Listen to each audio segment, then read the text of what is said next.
Welcome to the Confessions of a Single Mother. I came into this project looking for an outlet, a safe place to talk. I've always found talking and connecting very therapeutic. I wanted to offer that to others facing similar experiences. So here it is, truth, raw, and it's explicit. We're in this together. We may have different stories and taken different paths, but we all want the same things. Love, health, and happiness. You are not alone. I'm Josie. I'm a single mother of 2 amazing girls, and these are our confessions.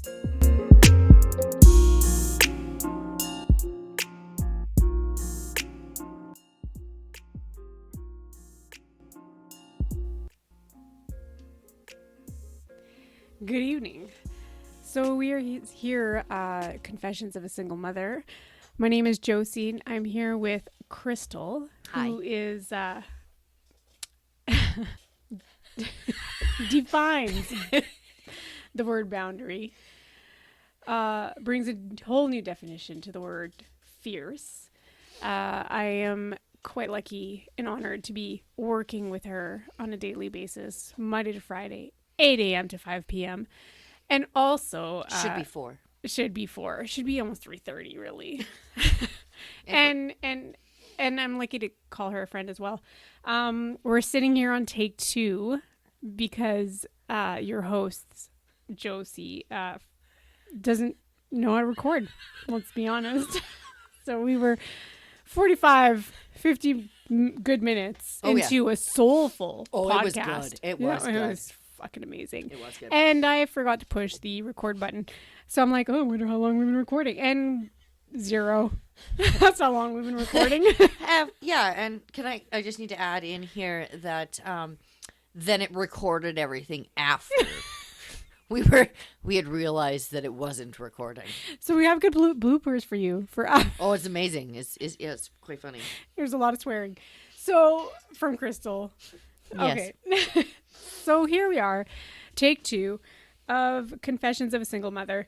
There are 1.2 single mothers in Canada alone. This is a reality that we all deal with. We all know single mothers. Some of us have been single mothers. Some of us are single mothers. And we all face different struggles. We all have different journeys. And we're going to discuss Krystle's journey today. Krystle is a ball of energy, and she is a ball of threatening behaviors, which is why I'm so honored to have her here tonight. She constantly, the reason I fell in love with her is not only that our desks face each other, so we have to look at each other. Her eyes. Not only do we have to face each other all day, but she has this bravery and confidence about her where she is constantly telling off contractors, which is, I mean, super enjoyable, infatuating on my part, because I lack that confidence. I'm a nice girl, and she brings it to a whole different level. So Krystle has been a single mother. She is currently married to a man who's also working in her office, and Krystle has been through some shit. So let's discuss this for the second time tonight. So she has this wonderful son, Lincoln. Tell me about Lincoln. What is Lincoln like? What is his personality? What is his character? He's an extremely extroverted introvert, which is the weirdest thing you could say. It sounds like an oxymoron. He's not a moron, but but no, he's very fierce, and I love that word. Thank you. He's very fierce, like me. He'll stand up for what he believes in. He will take on whatever he needs to take on in order to, what he feels is right. But he is very introverted in ways where in group settings, he'd rather just hang out with like one person, which is a lot like his dad. Whereas I'm like, oh my God, there's only one person talking to me. I don't like this. So, hello. So he plays hockey. He's really good at hockey. He loves to game like any teenage boy. And he argues with me on the daily about shit that doesn't matter. So he's a you. Yeah, he's a me. He's an introverted me. Okay. Okay.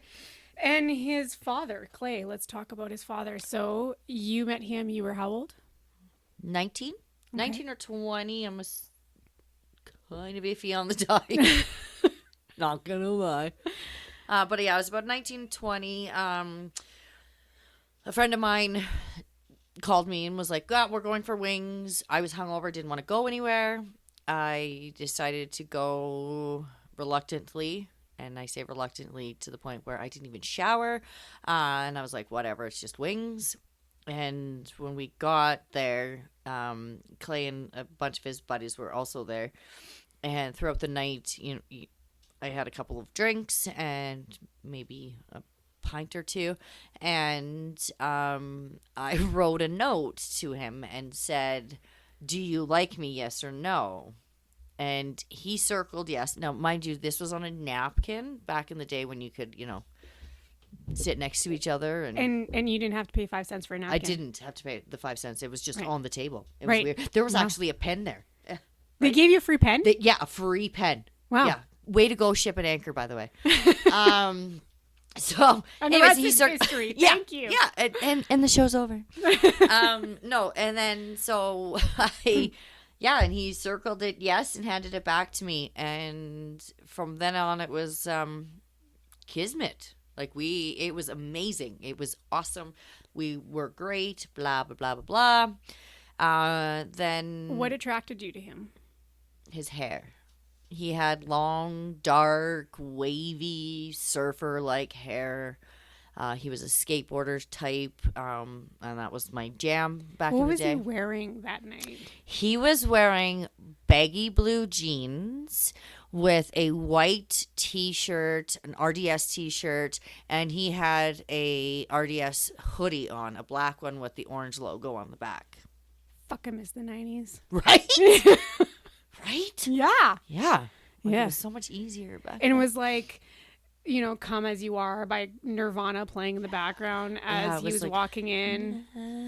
Come as you are. Right. Yeah. So anyways, so that was a little awkward. But So that's it good. It was awesome. It was really awesome. Love We at were first great. sight. We were great. We had, the sex was amazing.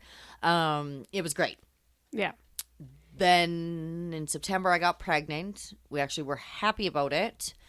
I told my mom was here. I'm from Newfoundland, and so she was all obviously freaking out, but we were good and we were happy. So she you guys was were happy. in Calgary. at the Yeah, time. we were in Okay. Calgary.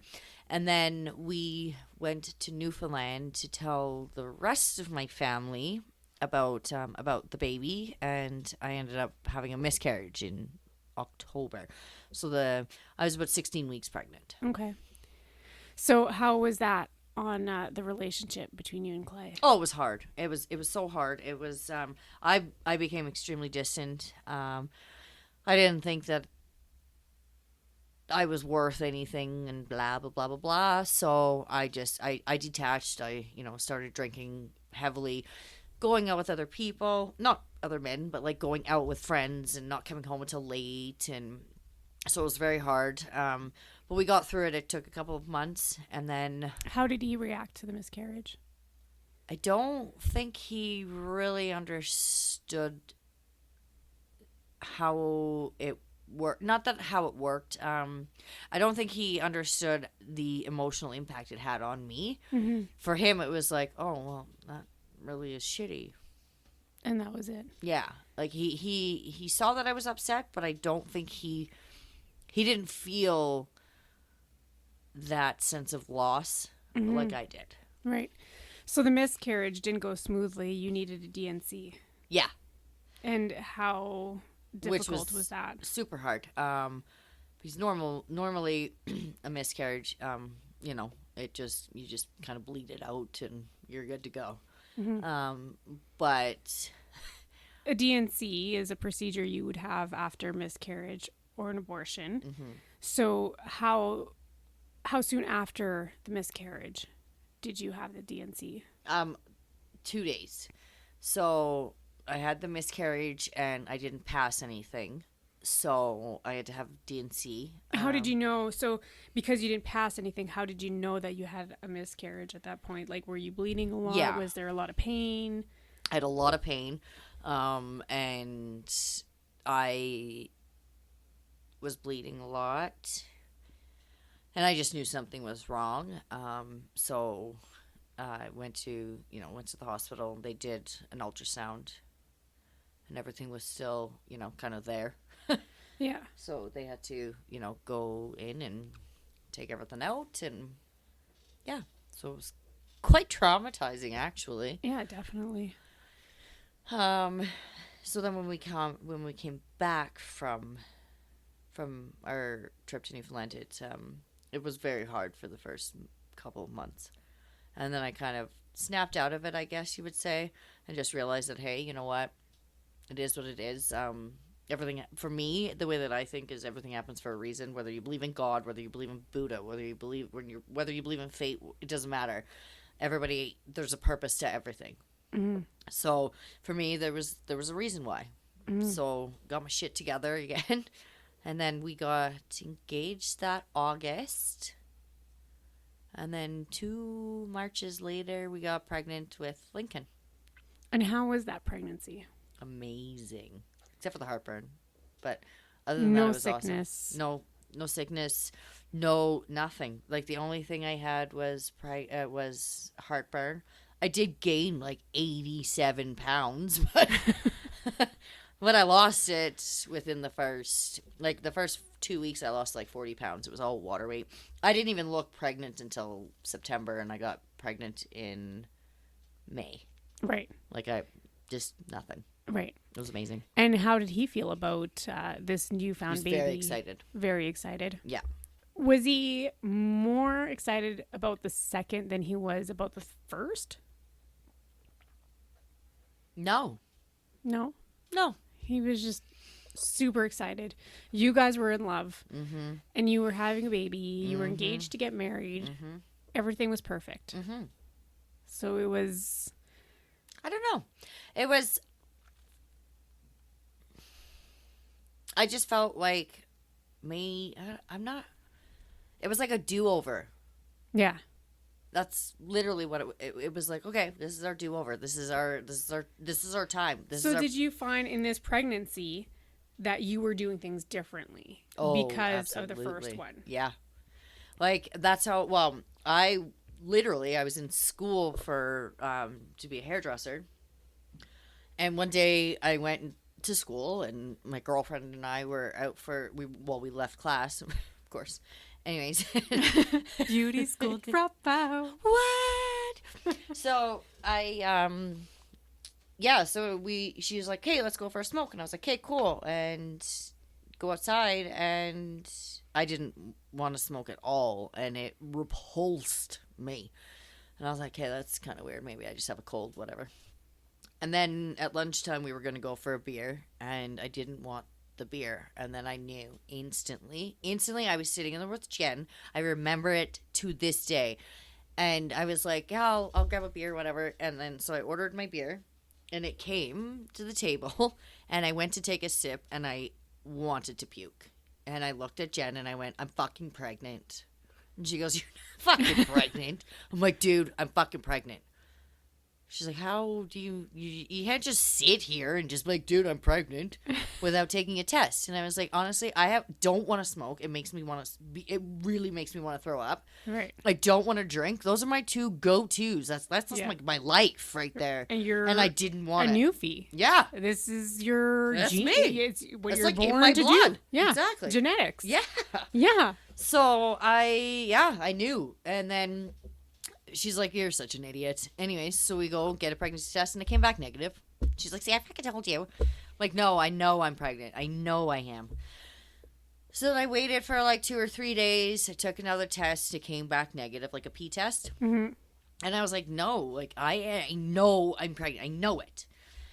So Then I went to the doctor. The doctor did the pee test. It came back, and I forced my doctor. And now, mind you, I had this doctor since I was 13 years old. I loved him. He has since passed away. He was amazing.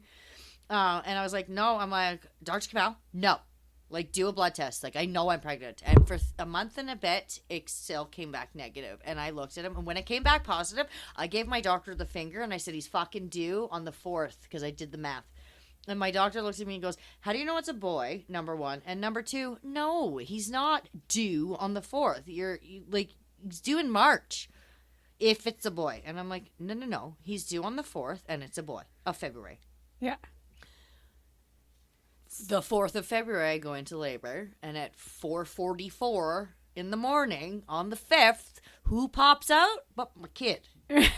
So you had an instant connection with your fetus. I did. You guys chatted. Yeah. He told you yeah, he was a called boy. Me. Yeah. Called you at home. Yeah, he did. Yeah. Yeah. He was had cell service deep inside your womb. Mm-hmm. And so at this point, how was Lincoln when he was born? He was perfect. Little bastard took forever, but he was perfect. So tell me about your birthing story. Oh, no. Okay. So, my water broke at home while I was bouncing on the ball in front of the TV. And I go to the hospital, and they say, okay, yeah, your water broke. Your contractions are quite a ways away. Go home, relax, whatever. If nothing happens in the next the next 12 hours, come back. So I came back. Nothing had happened. So they had to re-break my water. There was a nurse on staff at that time with the doctor who was there when they broke my water. And then within the next couple of hours, I got extremely sick. I was very hot. Didn't feel good. I was only having contractions on like one side of my uterus. It was awful. Painful. This nurse kept telling me, oh, it's fine. You're fine. You're fine. You're fine. It's your first baby. You don't know what's going on. So anyways, she left after her shift was over, and then I call her the nice nurse because I can't remember her name. But anyways, the nice nurse came on, and I was like profusely sweating. Like, it was disgusting. Like, it was like I was under a fucking rain cloud the whole time. Like, just profusely. And she took one look at me and went, oh my God, I need to get the doctor. And I went, I've been trying that for hours. Like, it's not fucking working. Right. So the doctor came in, took one look at me, took my blood, and I had a massive infection. My fever was at 103. I almost lost Lincoln. Like, he almost fucking legitimately baked in my stomach because I was so hot. So it was a long process. Once I delivered him, I was really tired. So the nice nurse looked at me and said, you know what, like, I'll let you sleep in here. We won't move you right now. We'll let you sleep. It's been a rough go. And when the next nurse comes on, she'll move you into your room and you can see your baby. And I went, cool. I don't even know what I said, to be honest with you. Yeah. All I remember is waking up to this fucking lunatic of a nurse. Like, not even joking. She grabbed... Okay, so now, mind you, I'd had an epidural. So I was numb from tits down. But my one leg kind of worked. The other one was dead weight, buddy. Like, dead. Like, it legitimately... Like, it was like there was no leg there. Yeah. Like, I wasn't using it. So she wakes me up, poking me. Why are you in here? And I was like, the nurse let me sleep in here because I'm trying to talk to her, but I'm so out of it. And so she grabs me and throws me in this fucking wheelchair. And I'm out of it, trying to figure out what the fuck is happening to me right now. So she throws me in this wheelchair. She goes to push me. I fall out of the wheelchair. She runs me over with the wheelchair. Then she gets all pissed off because she ran me over with the wheelchair. So then she picks me up off the floor, literally throws me back into this fucking wheelchair, wheels me into my room, and says, okay, here. And then that was it. She didn't help me with anything. She didn't tell me, okay, so, like, your baby's right here. This is, like, she didn't do anything. She didn't tell me how to wash down there. Well, we all know what you need, you know what I mean? Like, there's certain things that you need to be told with your first fucking child. Yeah. Like, I don't fucking know. What's I'm a Terrace BC, buddy, the shower douchey thing. thing. Yeah. But you're not putting it inside. You're outside, like, to let it run down. Yeah. I don't know what those are called. They're like Yeah, the I call douchey it, thing. yeah, it's like a douche, but for outside. Yeah. Yeah. Anyway, she didn't fucking tell me any of this stuff. Nothing. So I'm like laying there in muck and no idea how to do anything. I can't walk. So you hadn't showered. I hadn't showered. Had I you couldn't even walk. eaten No. at this point? No. And I couldn't walk anywhere because my leg was dead. Yeah. So what am I going to do? Just hobble, like pull myself with one leg? Like, down, like I couldn't do anything. Right. And then not only that though, my son, when he hated to be swaddled, and every time that fucking nurse would come on shift, she would come in and fucking like, it was like she was hog tying him in that fucking blanket, like just so tight, and he would scream his little face off, and I'd be like, can you please, like, I'm exhausted, I haven't done nothing, like, I haven't showered, I haven't done nothing, because nobody's helping me do anything, I'm just laying in filth, and this baby's screaming next to me, and I'm like, can you not swaddle him? He doesn't like it. All babies like it. I'm like, clearly he doesn't like it. Can you stop, please? So I'd unswaddle him, and then he'd fall asleep, and then I'd fall asleep, and then I'd wake up to him screaming because he was fucking swaddled again. Okay, anyways, moving on. So, because of her negligence, in the first couple of hours after they broke my water, Lincoln and I had to stay in the hospital for 7 days. Boy. Yeah. Okay. And get nothing but meds pumped into both of us, and it was bad. I didn't want my newborn little boy pumped full of antibiotics and shit. And was Clay there throughout? Yeah. All of this. So Clay was very good. He would go to work when I told him just go to work. Like, why sit here? Just go to work. Like, live your, like, you're not gonna live a life when you get home. When I get home, so Yeah. He was really good. Yeah. Okay. But he, I don't know if he really understood a lot of it, though. Well, it's harder on a mother, I Yeah. think. You have that instant connection with the child. Yeah. But, like, just sitting there watching him get pumped full of antibiotics was just not okay. And Gut-wrenching. so I ended up getting the nurse fired from BC Health. Right. I wrote a big letter, and I actually had 2 other mothers sign a petition with me to get her fired. Because she had been negligent with so other she mothers. was, white mothers. Now, I lived in Terrace, BC, where it's predominantly Native. Right? Okay. So, there's a huge reserve up there. Right. So, which is whatever. But the thing is that she would only help the Native. And was she women out. Native? No, she was white. That's different. Yeah. Okay. Yeah. So me and 2 other white mothers, new mothers, had gone through the exact same don't give a shit, not gonna fucking tell you how to do anything. Like, I didn't know how to breastfeed my baby. Nobody fucking helped me. But she was next door across the room, like across the hallway there, helping, and and I'm not, this isn't me being racist or anything, but just helping the Native lady that had already had 3 children, who already knew, while I'm here, brand new mother, scared in Terrace, BC. I don't even have family there. Right. Like, hello. Yeah. Help me. Yeah. Hi. Yeah. So, yeah. And from take 1, I believe that you had a run-in with her daughter as well? Yeah. After a few months of being a stay-at-home mom, I had the opportunity to go out for a few drinks with a couple of people that I had met, and I ended up beating the living shit out of her daughter at the bar. So her mother lost her job. Her daughter lost her teeth. Mm-hmm. And I was fine. And I've got closure, buddy. Yeah, no, and you know what? Sometimes you just kind of gotta make things right on your own terms, right? Mm-hmm. Yeah. Yeah. If you're not, you know what? If karma's not gonna be a bitch, maybe we need to be absolutely. a bitch. You know what? Right? Like, you fucked my son up. Yeah.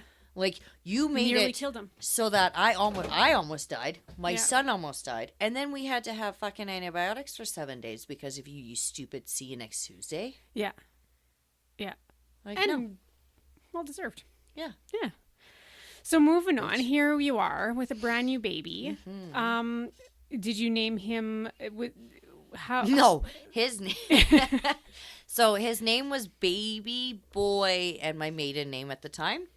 And for 7 days, it took us 7 days. I had 5 names picked out, and from take one, all of them started with M, which was kind of weird. We had Mason, Madden, Michael, and I don't remember the other two. But for some reason, he didn't look like any of the names we had picked out. What did Clay say about this when you were like, no, he's none of those? Well, he needs a name. He needs a name. And I went, that's cool. That's cool that he needs a name. I'm fucking not stupid. I know he needs a name. Yeah. But I'm not naming him some dumb name that he doesn't look like it. Yeah. Like, you're not just going to go, oh, look, it's George. Like, you don't even fucking look like a George. Right. So finally you found Lincoln that Yes. suited him very well. Yes, actually, Clay came up with it. He came back from work one day and he was like, what about Lincoln? And I went, perfect. Yeah. And he was Lincoln From that day forward. Yeah. Okay. So you come home with Lincoln. What was that like? It was good. I did suffer some postpartum depression because again I was there. Like, I didn't have a lot of family. Clay's family, there was a couple. Like his mom and his sister lived in Prince Rupert, so they came out a little bit. But I didn't have my family. I didn't have my people. So I did go through a little bit of a postpartum. And how did Clay deal with that? I think, well, to be honest, I think he dealt with it the best way he knew how. He was very helpful with Lincoln, but not with me. And just didn't know how to handle it. I don't think he understood what I was going through. And how would you have hoped that he would have reacted differently? How would you have wished that he would have supported you differently? Like, what could he have done differently at that point in time in postpartum? I'm grateful for him and the way that he was with our son. But I needed an emotional support. I needed somebody that was going to come home and go give me a hug and say, honey, I get it. I understand what you're going through, even though you don't, and love me for the shit that I was going through. Yeah. Don't look at me and go, I don't get it. You're at home all day. Yeah. Like, and it wasn't the taking care of Lincoln that I needed help with. I needed help feeling me again. Validation, reassurance, support, encouragement. Yeah, I wanted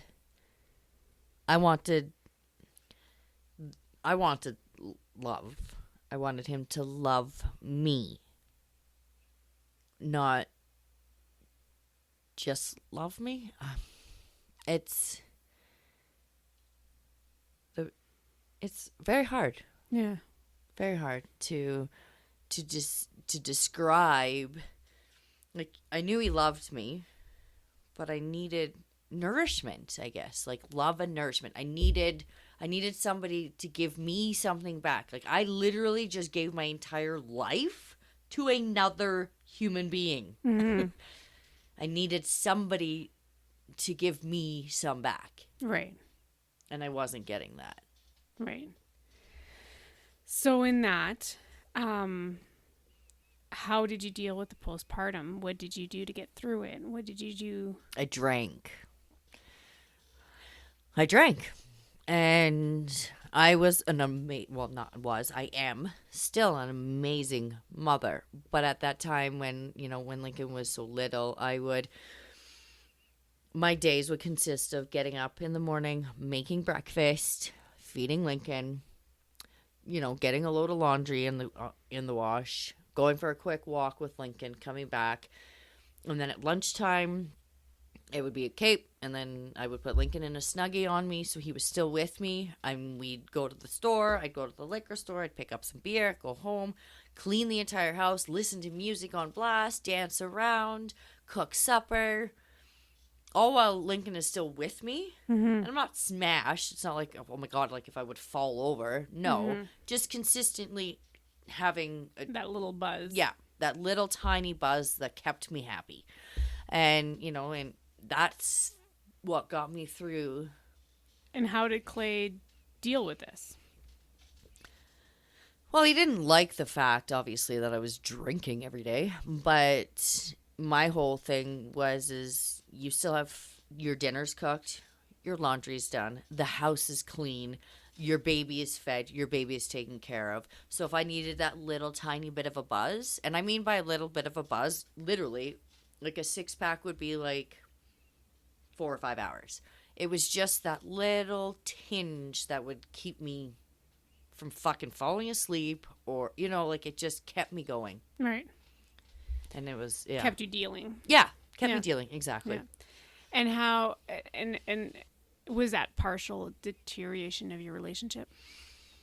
I think so. I think I became,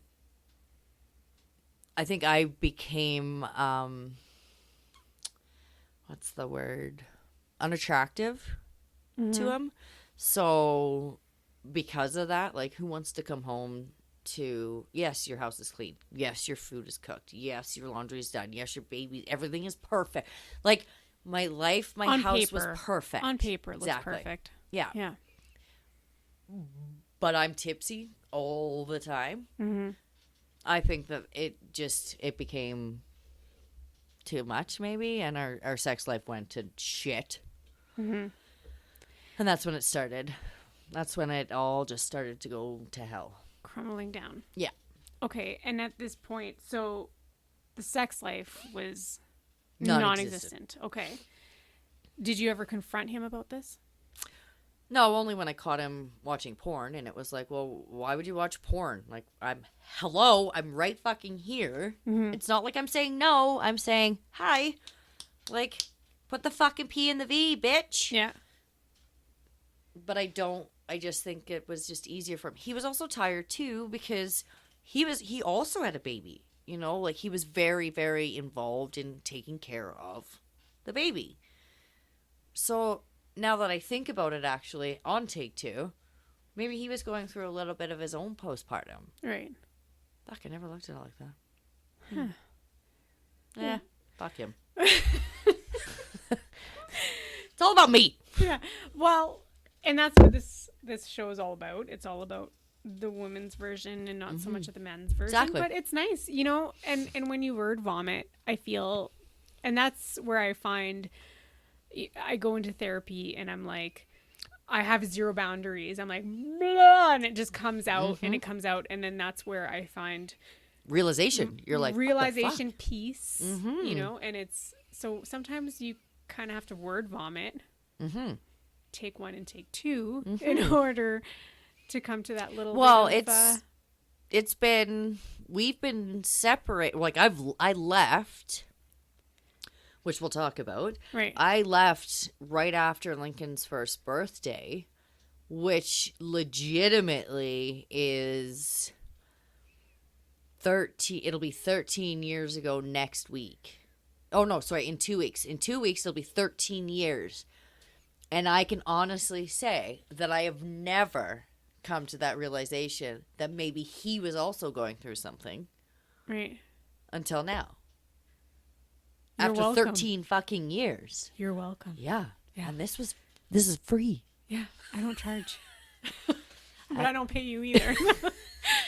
So, okay. So, well, that's, how often are you candid about these things? How often do you talk about them as candidly? Never. No. No. I'm always like, fuck him. Right? Like, fuck you. Right.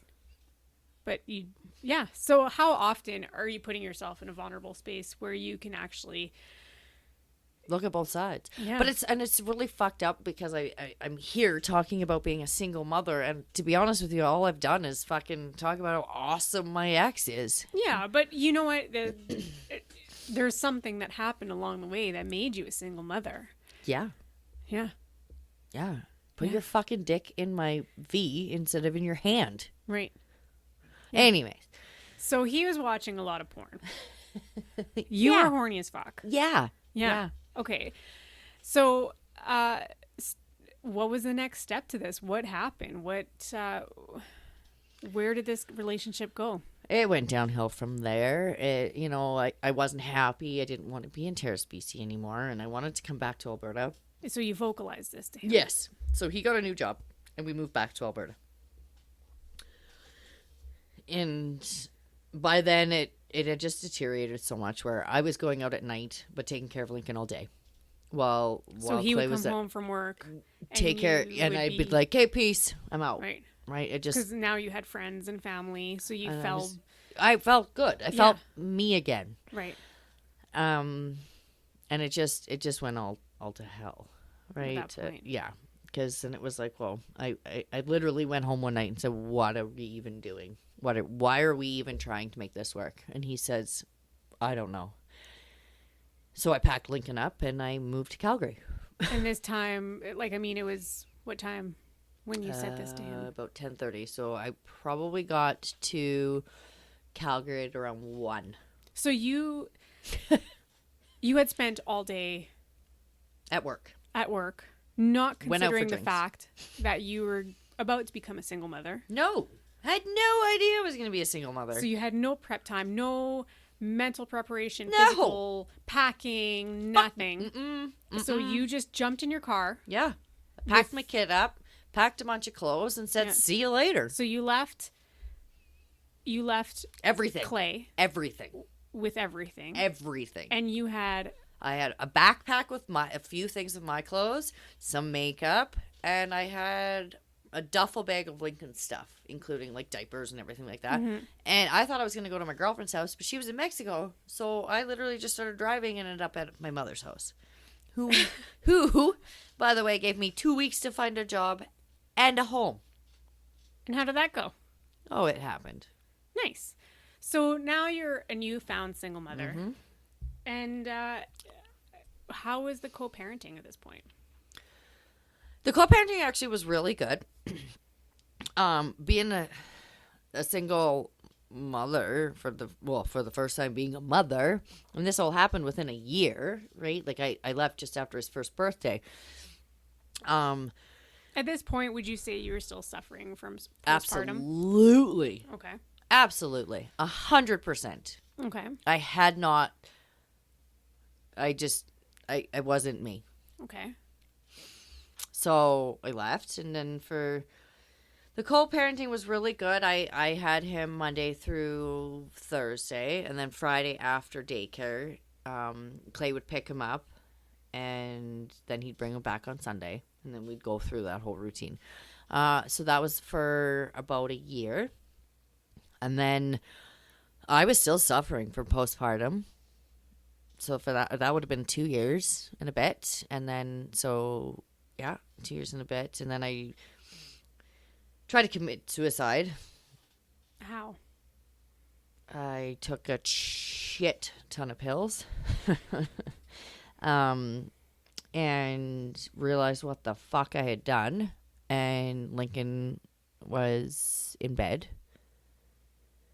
So I called Clay, and Clay came and picked me up and picked Lincoln up, and Clay drove me to the hospital.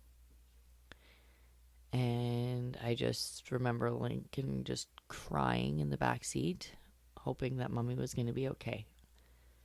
So then and there, I realized that shit just wasn't good. And I asked Clay to watch Lincoln till I was okay, I guess. So that was 2 months. And then from there, it became week on, week off. And it's been like that ever since.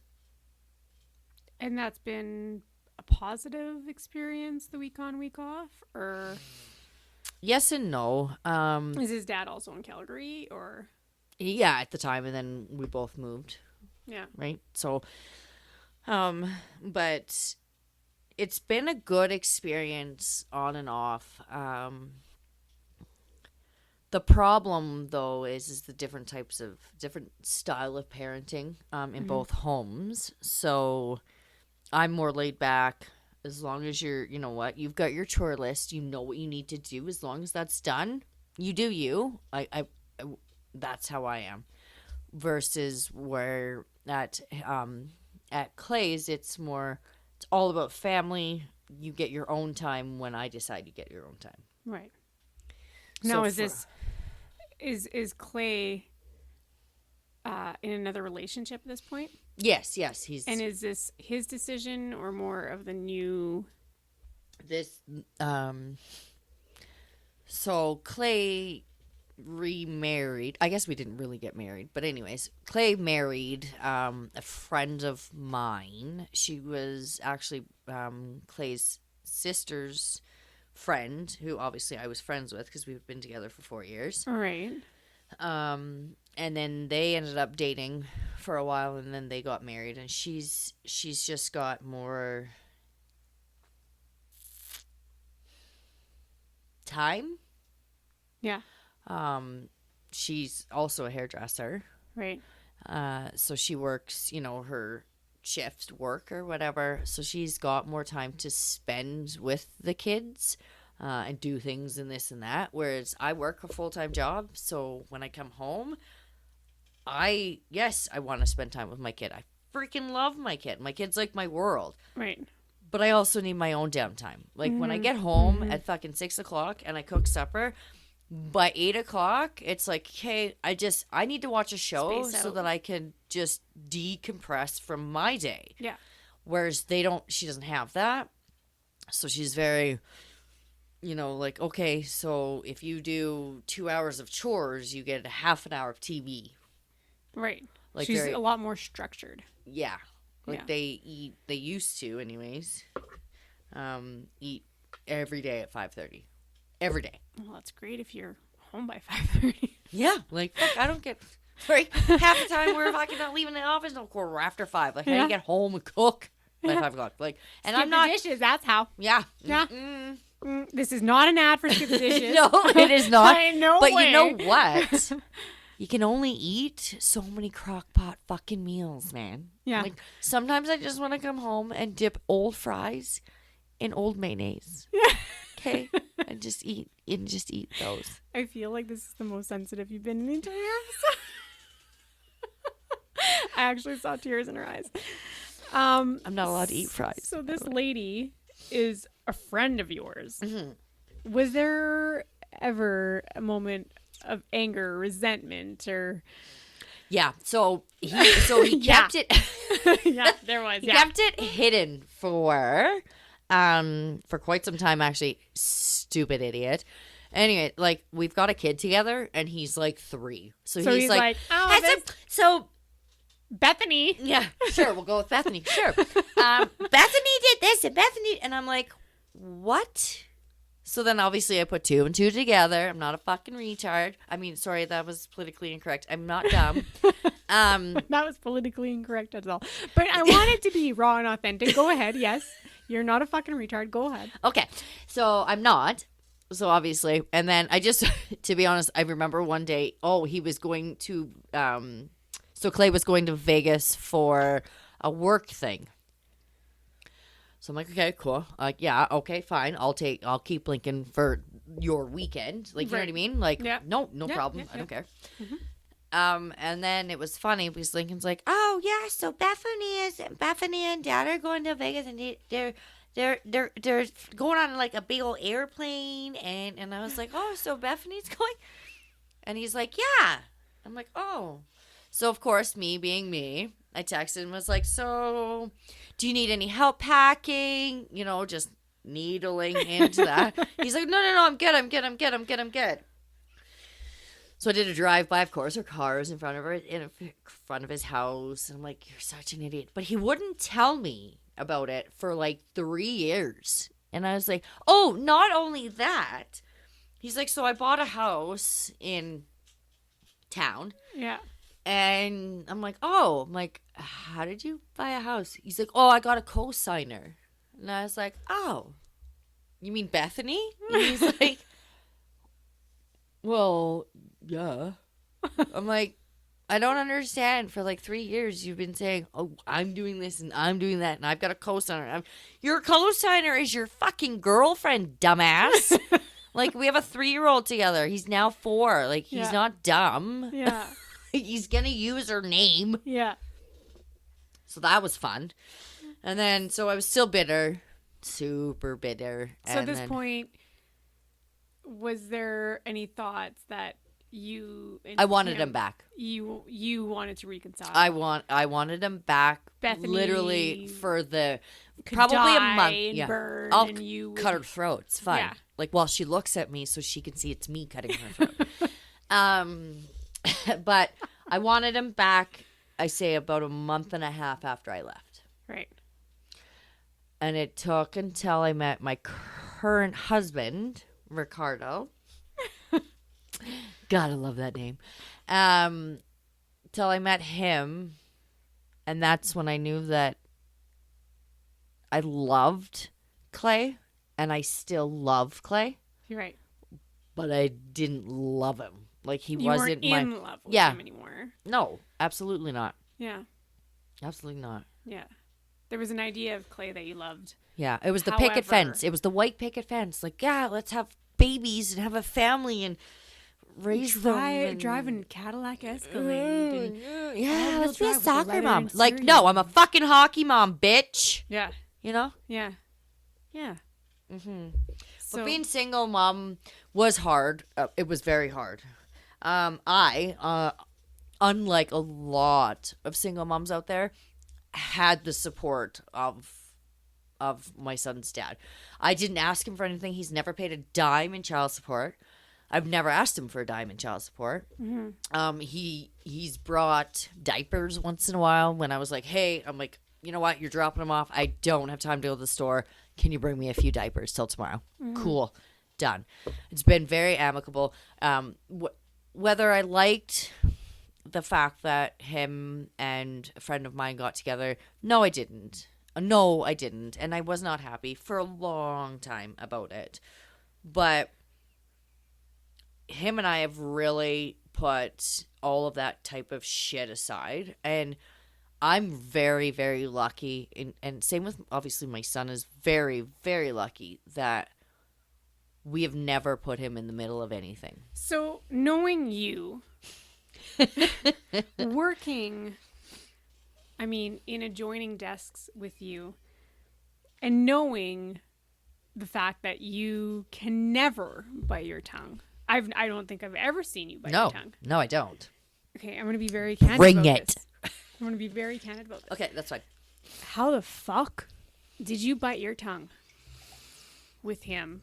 Being with Bethany, or, you know, not requesting the child support, or not being that resentful, you know, because I mean, in all of us, let's be honest. So I'm a single mother as well. And there's a lot of resentment. There's a lot of, I wish this would have happened this way. I wish that would have happened that way.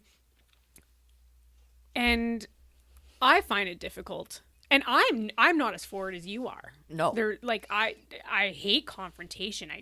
I hate it more than anything in the world. Ooh, I thrive on it. Oh, and I know you do, because I see you fighting with the flooring man and the guy who can't put in a fucking door. Yeah. at Like, work. pull your fucking pants up. Put your fucking big boy pants on today. And put the fucking a door fucking in. door. Yeah. No, and I get it. And I love that. I love that you have that confidence in order to confront somebody, and you throw it all out there, and you don't give a shit what gets thrown back at you. Mm-mm. So I want to know, in this time, so in this period where he's not telling you about Bethany, and Lincoln's coming home and he's like, oh my gosh, Bethany, blah, blah, blah. Mm-hmm. And although you guys are being friends and it's going well, how in the world did you bite your tongue? Looking at Processing, his loading. yeah, mouse is running forward now.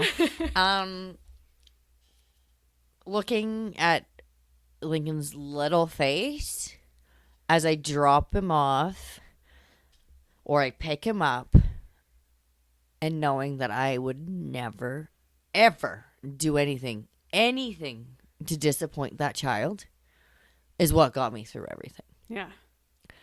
Like, and I'm about to cry now. You can't see it. She can. But I remember the very first. So I wanted my son to play hockey since he was born. Yeah. I love hockey. And I love being a hockey mom more than anything. Like, if you ever talk to anybody that knows me, they are like, hockey, like, she's a fucking hockey, like the epitome of hockey mom. Like, whatever, when somebody says hockey mom to you, whatever goes through your head, that's me. Yeah. So screaming at other kids on the ice, like just lose your fucking shit together. Yeah, absolutely. So, but he didn't want to, and my kid is the most important person in my life, and what he wants out of life. Is most important to me. And he didn't want to play hockey for the first couple of years. He wanted to play soccer. Gay. But anyways, so I fucking sat there and watched him run around, and I was like, don't touch it with your hands, and like that kind of thing. Right. But that's what he wanted to do. He wasn't ready for hockey, and that's fine. But I remember sitting at his very first game, quote unquote game, and they're like 5. So, and Bethany is sitting there, and I had not had to share a moment, my son's moment with anybody but his dad. And I had to share that moment with her. Mm-hmm. And she was a friend of mine, and it ripped my fucking insides apart. And I was like, are you fucking kidding me? I have to share this day. This proud big mother fucking day. mother. Yeah. You're not his mom. I am. Yeah. Day with her. And he came off the field, and he gave me a big hug, and he goes, Mom, I love you so much. And I went, I love you too, buddy. And he said, I hope you're okay that Bethany's here.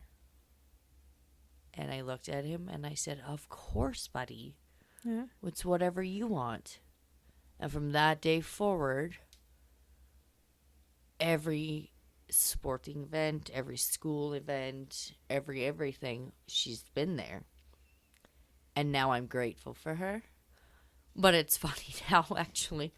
So in grade 5, I was at the first day of school, and she was at the first day of school. So starting grade 4, and grade 5, grade 6, grade 7, okay? Grade 8 didn't really happen. But, like, for those, 4 years of first days, it was always me and Bethany there, with Bethany and Clay's little girl. We looked like a lesbian couple. So it was fucking hard, and it was hard to choke down, and it was hard to get over. But it doesn't fucking matter about you. It doesn't matter about your feelings. It doesn't matter about their feelings. What matters is that your fucking kid is happy. Right. And that's all that matters. It doesn't fucking matter. It just doesn't. It just doesn't. And you know what? If I can get over it, trust me, none of you know me, but Josie does. If I can get over it, fucking anybody can. That child is way more important than any fucking bullshit feeling that you have. Sorry, I just got really emotional there. That was beautiful. Sorry. Oh my God. You have feelings. I know, right? Wow. Wow. So when you make the plumbers cry, you have no feelings? No, I don't give a fuck. Okay. Yeah, no. Okay. Yeah, you're a grown man. Pull your fucking pants up and do your job. Cool. Yeah, okay. But it's really enlightening to see. Enlightening, enriching. Enriching. Yeah, to see that you have also feelings. I have one. and his name is Lincoln.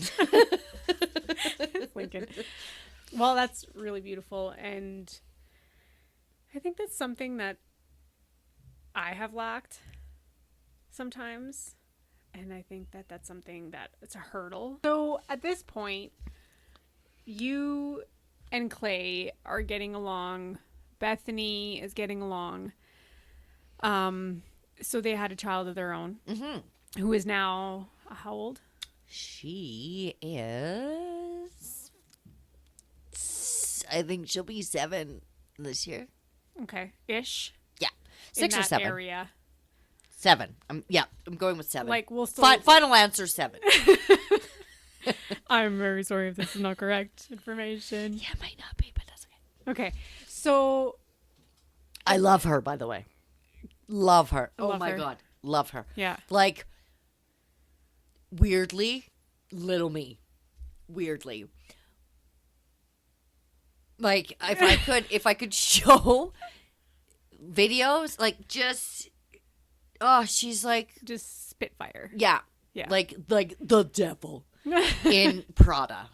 I love type it. thing. Yeah, like she is the cutest little human I have ever, and she's so small. So she was a preemie, and she's so small. Right.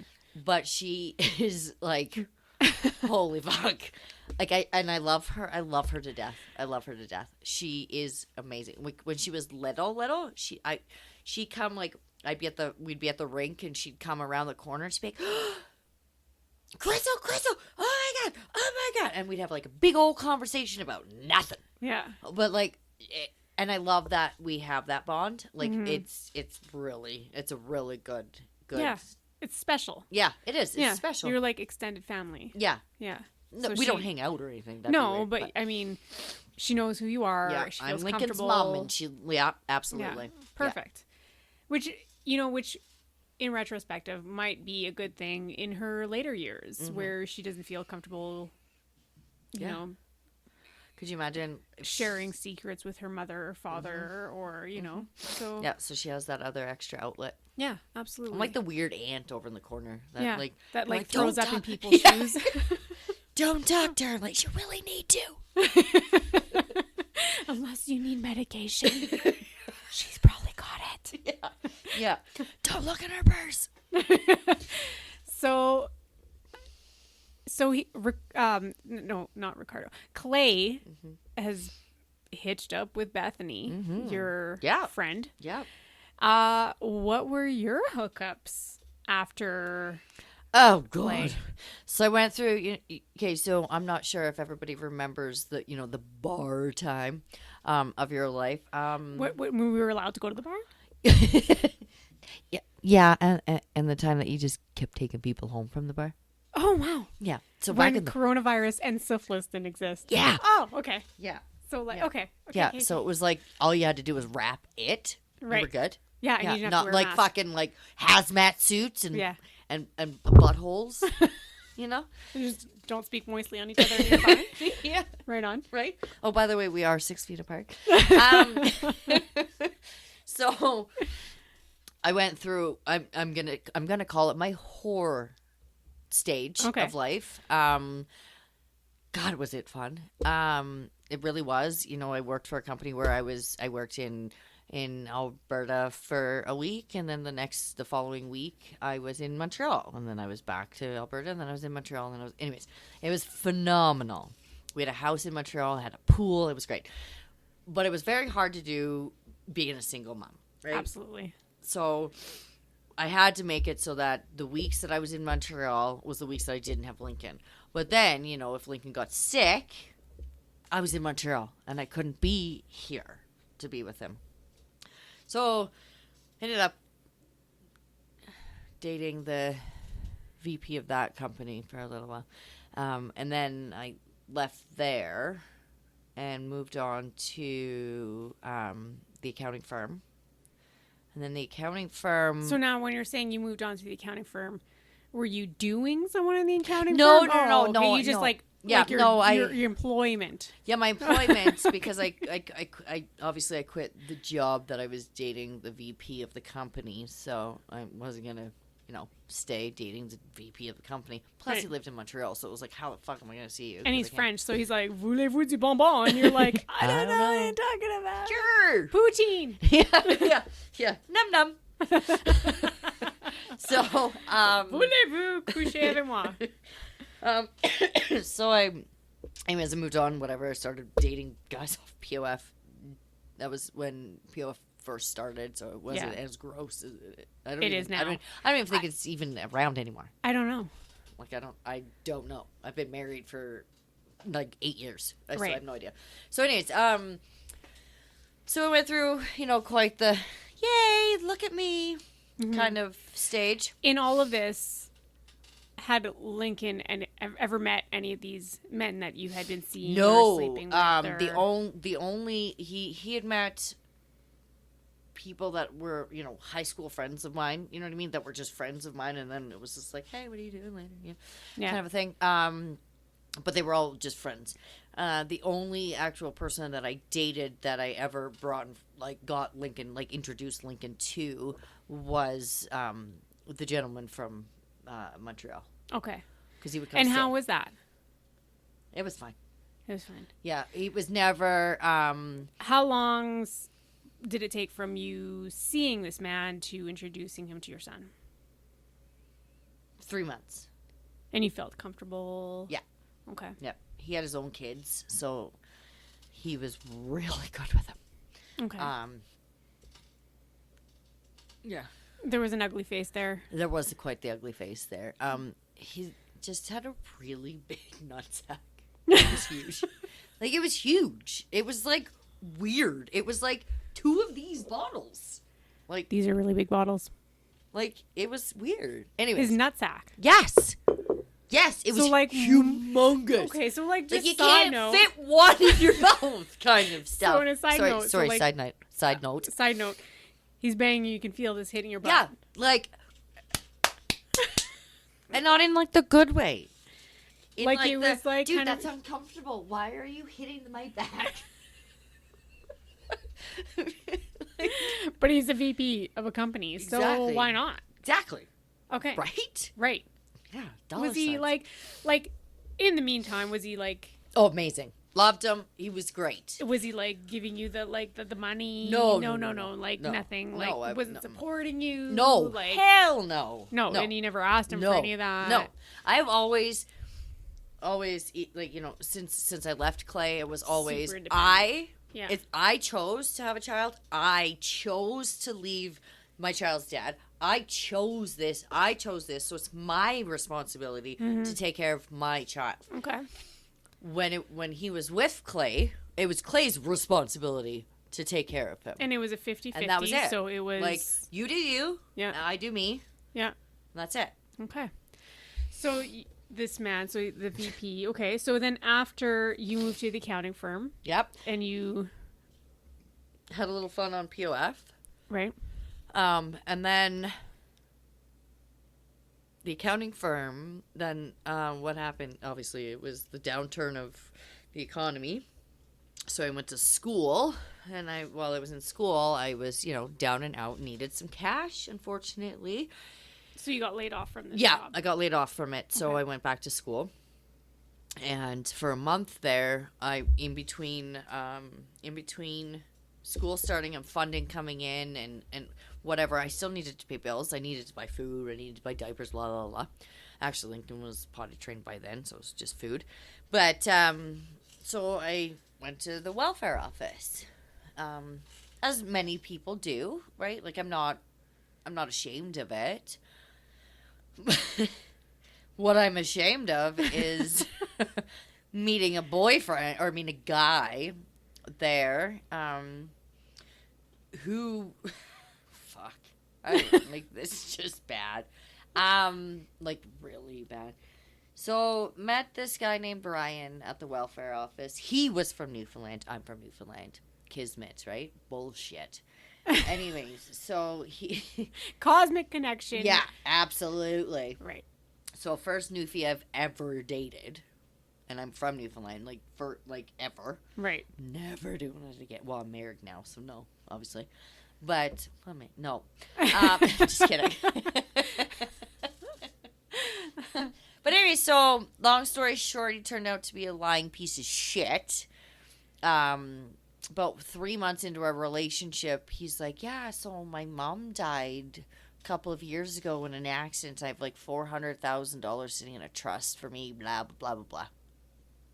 But I can't get it until my daughter is 8. And how old is his daughter at this point? 6. So I'm like, okay, cool. Well, yeah, all right, whatever. Shitty that you can't get it now. Yeah. But yeah. Whatevs. Yeah. So then I find out that after his brother died and we went back there for a funeral and stuff. So back to Newfoundland. No, Ontario. Oh, Ontario. Yeah. Okay. So anyways, we go back there and I find out it's all fucking lies. So he's got me signing paperwork for this house and this and this and this, and I'm buying all this shit. And I'm signing for fucking everything. Open up a fucking company, open up a roofing company. Like, you have no idea the amount of things that we owned. Trusting that you were going to fall into we were getting this money. $400,000. Yes. Okay. I find out that he's fucking lying through his teeth. His mom's still alive? No, his mom's dead. Oh, okay. Okay. But they didn't get any money for it. She's just dead.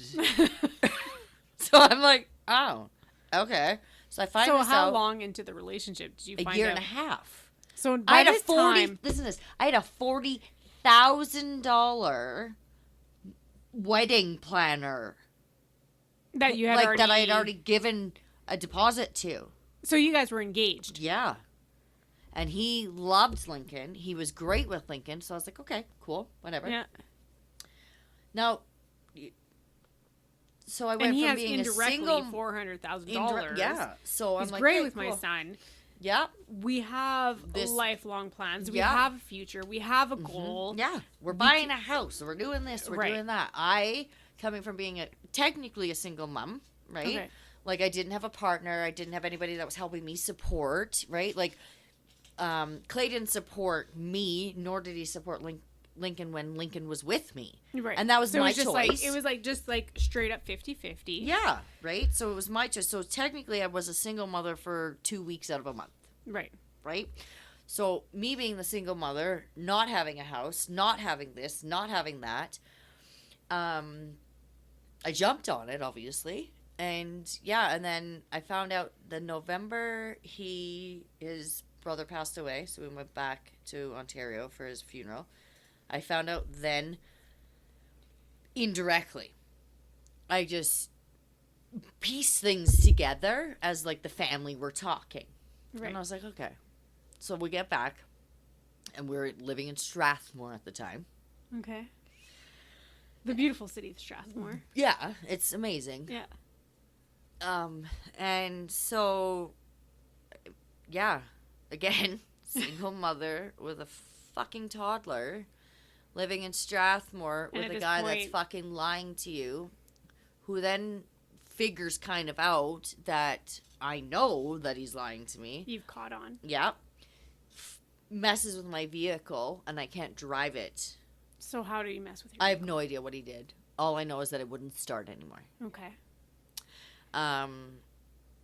So I couldn't go anywhere unless I was with him in the truck. Like, I couldn't take So the truck. you were I were couldn't go- isolated. Yeah. I Okay. couldn't go anywhere unless Did he you was have with me. friends I in wasn't- Strathmore? no. Did you? No. So again, I was put in the same situation I was when I was in Terrace. I was alone. I was whatever. Right. So then I started putting everything together, and I was like, holy, like, this guy's lunatic. Like, who the fuck says, oh, yeah, my mom died, I'm getting $400,000? Yeah. Like, what do you... Anyways, so I figured it all out. So I come up with this plan in my head. I'm like, okay, I need to get my kid out of here. I need to get out of here. Like, this just isn't good.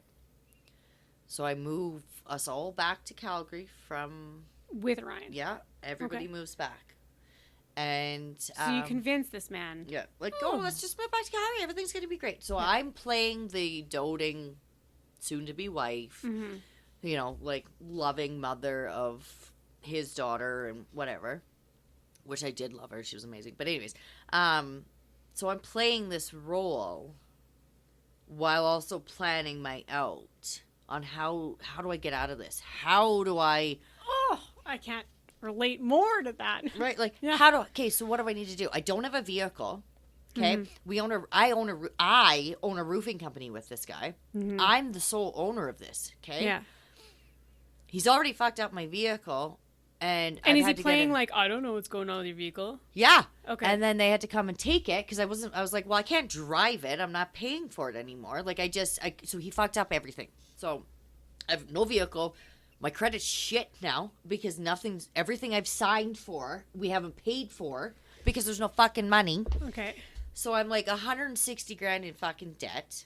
Not even including all of the debt that I was in with the fucking CRA because of this company he convinced me to open, but we're fine because we have all this money coming. Right.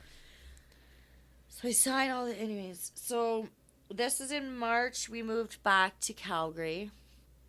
And Of what year? What, like, how old was 2012. Lincoln? So, okay. So Lincoln would have been 5. Okay. Ish. And... from then on, it just got really, like, I played it up, like, fuck, like, it was, but in my head, I was constantly playing, okay, if I do this, then I'm gonna be able to do this. So like I constantly, check game, like, it's yeah. like a check, yeah. So I was like, okay, well, yeah, we're gonna do these 5 roofs, and before he had control of money, when I was like, well, no, because I'm taking over. So I would be like, so we've got 5 roofs. I'd do the math, and I would skim money away to be able to buy myself a car. As soon as I bought myself a car, I was like, fuck you, I'm out. Yeah. But I needed that. So for March, yeah. April, May, June, July, August, September. So for 7 months, all I did was play the doting fiance, the love, the so whatever. In this... Because I've been in this situation with my ex-husband. I'm conniving on the side, buddy. I'm in the same situation because I know I had to put myself through this. Because I had left, or I was wanting to leave my husband for a year, and I know waking up next to him was like I'd turn and look at him, throw up, and I'd be like, I'd look at him and I'd be like, oh my god, I want to kill him, you know, and it was like, and going to bed with him at night was like, and I'd. You know, he'd fall asleep, and I'd be like, every sound. You just want to smother him with your pillow. Yeah. And it was, and then there was, of course, having to keep up with this like sexual encounters and having to cook for him and give him a kiss on the cheek and tell him you love him. And, you know, when they needed reassurance, you wanted to be like, no, baby, it's all good. Yeah, it's fine. I'm just having have some pot roast. Yeah. I love you. How was that for you? Well, I lucked out, actually. That sounds fucked up. But anyways, I lucked out because he was a quick comer. So, well, you know. So it was like, quick, like, fucking 2 seconds blowjob, boom, done. Oh, I don't feel good. Okay, I'm going to bed. So he thought he was getting fucking, he's like, sweet. And I'm like, fuck, buddy, I can do this all day. Yeah. Because so he was like a quick comer, and then it was like, okay, then we're gonna have sex kind of thing. Yeah. Right? So it was like, I just had to do that quick little fucking 30-second, put it in my mouth, do nothing really, and boom, done. And then he thought he was just getting blowjobs all the time. So he thought he was fucking just living life. Whoop, whoop. Yeah. And I'm going, you're an idiot. Yeah. You and your gross Did it penis. repulse you? Oh, did it, like... so gross. Yeah. Oh my God. And he was uncircumcised. It was so gross. And no disrespect to no. Sorry, that sounded. Please edit that part out. No, but you know, although I don't think I ever gave my ex-husband a blowjob. I don't think I ever did. I don't remember it ever giving him. That a was blowjob. my. It was my out. It was awesome. It was. But like bing, I bang, remember him, like the on top of me, and you're just repulsed. Like, and I remember like playing Seinfeld episodes in my God, brain. Me too. Yes. In the back of my brain, so I could escape what was happening. And literally to this day, when people ask me if I was raped, and I have when I was younger, and like, yes, that was a very like I was raped. I said no, and someone took advantage of me. However, if somebody asks me today, at 35 years old, if I was raped, the first thing that comes to my mind is my husband. Say Ryan. Because Ryan instantly. Because I just yeah. Yeah. Okay, so this was like my March, like, you know what I mean? Yeah. But where before, you we just- truly don't want to. You feel like you have to Yes. in order to keep this facade going so that you can get so your you can find child out. and yourself so you out. can get an out. Exactly. Yeah. I had to go through all of that. Like, and so it just, oh my God, it was so bad. Like, just don't, like, why are you touching me? Yeah. Like, why is your arm next to mine? Why are you breathing? I don't Yes. like the way you're blinking. Yeah. I don't like it one bit. Just go away. Yeah. Like, I hated him so much, and I would push him down the stairs, and I have run him over. You know, like, so when I can't relate to that one, but go on. So that's like the true me. Like, I'm done. See you later. Bye-bye. Okay, bye-bye. And he just kept on coming back. He would not leave. And I am not a cheater, nor would I ever do it again. But we had roommates, Brian and I, and my roommate was actually the sister of my current husband, the love of my life, Ricardo. And he was out. He was my out. I basically I was like, okay, you know what? I got drunk one night and I looked at him and I said, you and I are fucking, and you're legitimately a nobody to me, but I need you to do this for me. So you told him your like evil master plan. Yeah, and he's like, okay. So at this point you are how old? 29. And I know Ricardo personally, so he is how old? 20. So he's like, whoop whoop. Yeah, right? Yeah. So he's like, yeah, I'm in.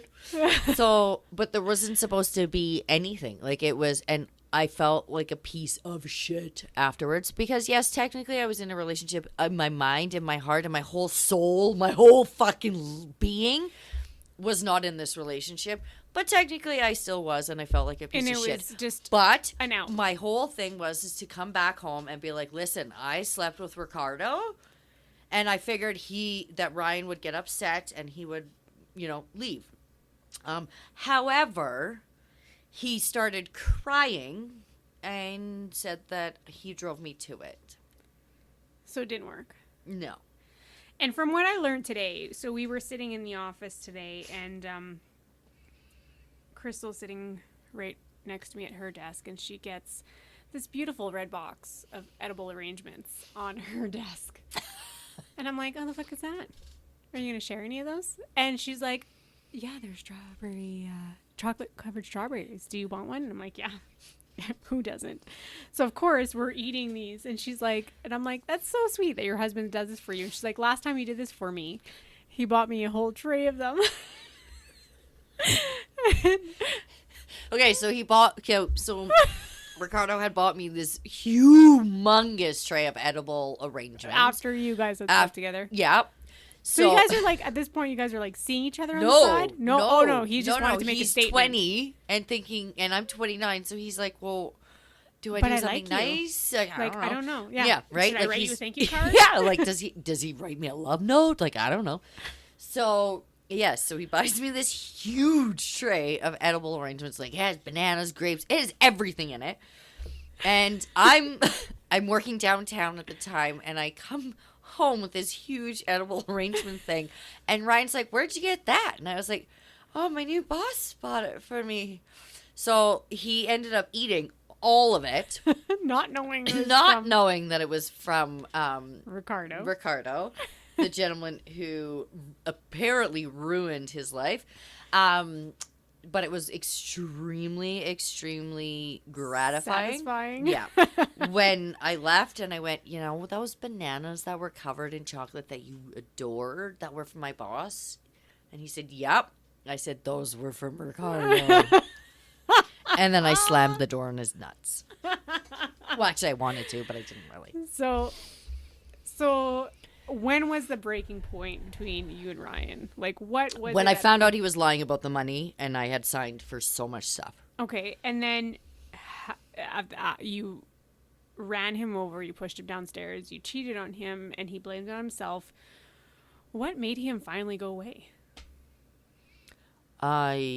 Tips for you ladies out there. Well, I took away everything from him. I took away his daughter. I sent her back to her mom where she should have been the whole time. I took all of his money. I took the truck that I bought him so he couldn't make money. I took the business. I took fucking everything from this human being. And you know what? If it had been anybody else, I would now, looking back, I would feel bad. But honestly, well, he lied in order to get those things. Exactly. So do you deserve them? No. Right. And you know what? I think that if I could have taken anything else from him, I would have. Like, if I could literally have drained him of his blood and then made him drink it so he died, I would have. So in the process of lying about this money, did he ever admit it? No. He still to this day says that he's getting this money. And his daughter is like 27. Yeah. Well, she would be 16 now. And still sitting in limbo. Yeah. Waiting for this fucking 400 grand. Right. Okay. So now, being a single parent, sometimes you make decisions that you think is going to better your life, which in turn betters your child's life. However, that isn't always the way that it goes. So my only thing is to say is, please keep your eyes and your fucking mind open. Keep your vagina out of it, okay? Like, if your vagina really wants it, give it, but don't let the vagina take over the mind. Right. So now you have left Ryan. Ricardo was buying you tasty fruit. Now what happens between you and Ricardo? So he was living in a house, and baby mama shows up, they're kind of back together, quote unquote, back together. Then they get into a fight at the bar one night, so then she starts sleeping with the roommate across the hall. And so him and we start talking. I trench coated him one night, and he fell in love with me, and that was the end of it. Okay, so what's a trench coat? It's when you show up with nothing on but a trench coat and hooker boots. Oh. Yeah. I watched Mr. Mike, the first one, and I was like, fuck yeah. I can do that. Right? Right. So, yeah. And then I go, but we ended up actually not having sex that night because his baby was crying in the room across the hall. So you just I was like, look like a hooker with no yeah. action. Yeah. So I was like, hey, let's go to my house. So we just went to my house. So it's kind of like a reverse. I don't know. Huh. Yeah. So now you and Ricardo are married. Yes. And how is that? I hate him so much. I do. I really do. But I hate him so much that I love him. Like, he drives me nuts. Like, I honestly, like, I'm rubbing my temples right now, just so you know. I'm pretty sure you can hear it in my voice. I don't know what it is. He is a fucking idiot. Right. But I love every fucking stupid part of him. But he's not stupid. Like, he's so smart. He is. Right? And he's so good at his job, and he's so passionate about it. But I'm like, what? And he's passionate about everything. Yeah, but he's like an ADD mixed with a fucking OCD. I don't even know how to explain him. Like, how do you explain him? You know him. How do you explain him? Ricardo. Yeah. And, okay. So, side note, Ricardo works in our office. Ricardo has been more than inviting to me hopping and board. So, Krystle and I have different roles in the office. And although her husband and I have the same role, and we are technically in competition for, meeting quotas and for who can make the most sales, blah, blah, blah. He has been extremely supportive, encouraging, has taken me under his wing, and I have not had that. And I've worked in a male-dominated industry more than once, and I've never found a man who has been so receptive and has been helpful. And usually men want to cut somebody else's knees, want to take you out of the knees, and want you to fail so they can look better, or they give you the wrong information. Yes, and then they like use you to step on you, and you're like, oh well, she did it this way, so I came in and said I did it this way. Yeah, and I swooped in, and in so many times he has helped me, and yet has never taken the credit. The credit, and even though like I've openly given him credit, like, Absolutely. Oh hey buddy, thanks for the help this weekend. You helped me, do this and this and that when you didn't really have to. He would have never mentioned it. No, and he's a very special man for that. It's but I also know he was raised by a single mother as well. So I think that he has a really special gratitude for women, I think. he does. And okay, like I remember the first time we were together, right? And not the very first time, because that was literally he just laid there and I raped the shit out of him, and then was like, okay, Was cool, it good? thank you. No, it was awful, both of us. He's like, because I was like, okay, Dad. Well, because I wasn't into it. It was just put your P in my V, let me do my thing. Fuck you, I don't want nothing. You know what I mean? Yeah. So, but I remember the first time we actually had sex, and I was just like, oh well, that was pretty good. He was 20, I'm 29, right? Yeah. And he just looked at me and he was like, I know I can do better. And I went, Okay. want to go again? Let's do better. But he really is. He's so good with everybody else but me. Really? You feel that way? Yeah, I do. And I think it's just because of who I am. Like, I'm very Strong. I'm very strong. Yeah. Like, very strong. So he's very strong with everybody. But, like, for me, like, the other day I was crying and you know what he did? He's washed the dishes, even though they were just in the dishwasher. He's like, I don't know what to do with my hands. Yeah. You're crying, so just... So he's like, babe, I washed the dishes. And I was like, those were already clean.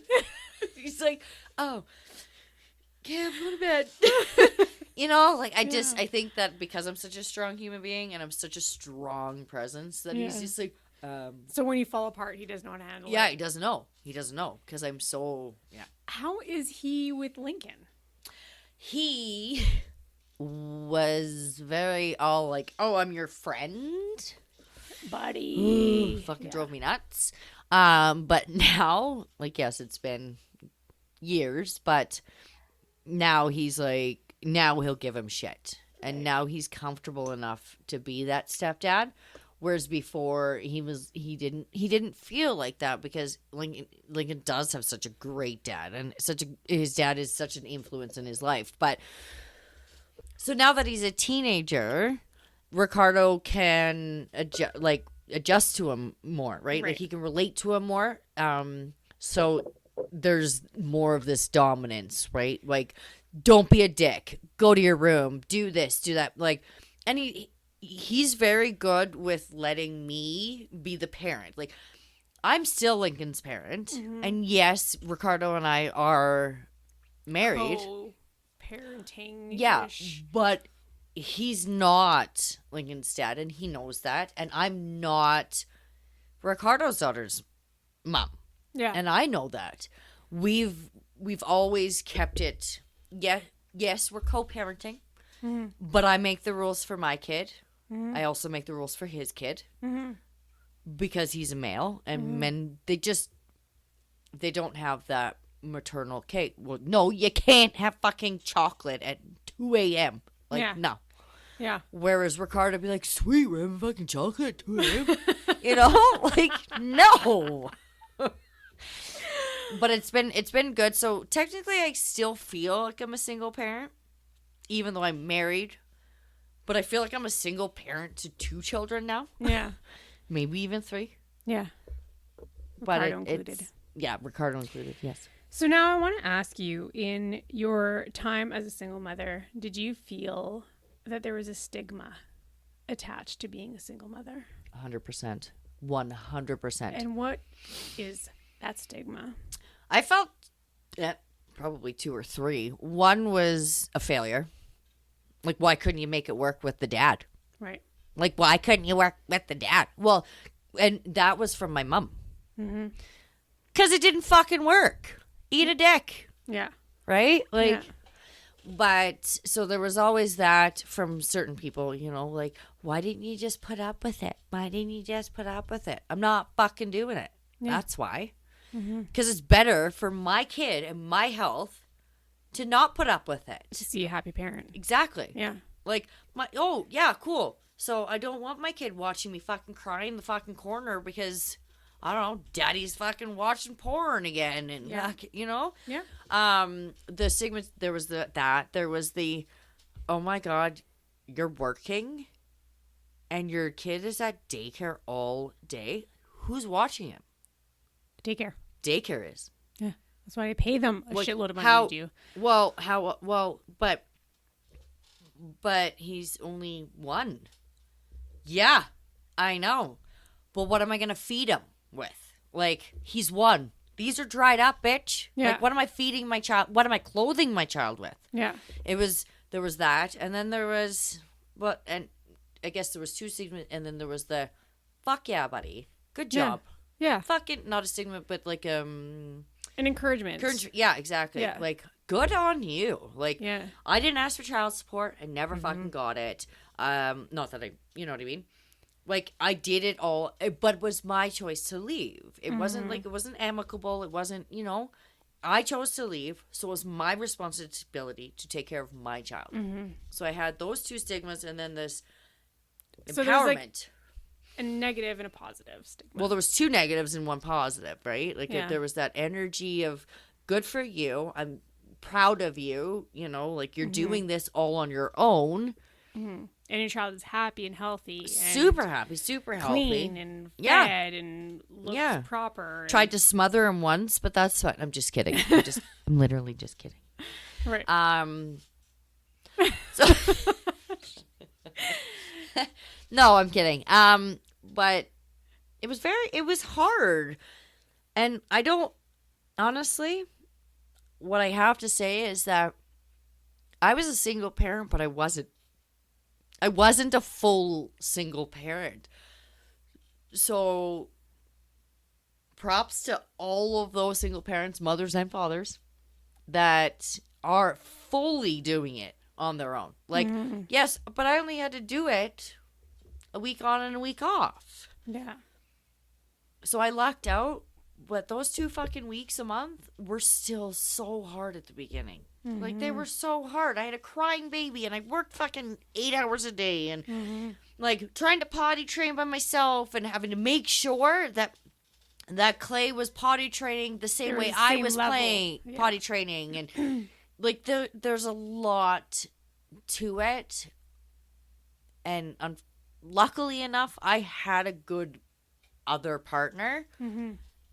But it was still a struggle. It was so fucking hard. It was so fucking hard. It was so hard to keep it the same. That's yes, it was good because I had that good partner, that good ex, that good dad, that good everything. But it actually kind of made it way harder than if it was just me. You. Yeah. Well, Krystle, I want to thank you for coming in tonight and doing this with me. So here it is, the first episode ever of Confessions of a Single Mother, broadcasting in my basement today. Just really want to hear your questions and comments if you have anything for me or for Krystle. If you want to be a guest on this episode, please feel free to let me know. You can message me on Facebook or on Instagram. I really hope you like this episode and that you continue to follow us. You can do so on any platform for Facebook and Instagram, YouTube channel. And we'll be launching hopefully on Anchor soon to get this podcast on Spotify and iTunes. And it's really just the support of you guys in order for us to do that. So next week we'll have a whole new story, a whole new interview, and I hope you are interested enough to follow us.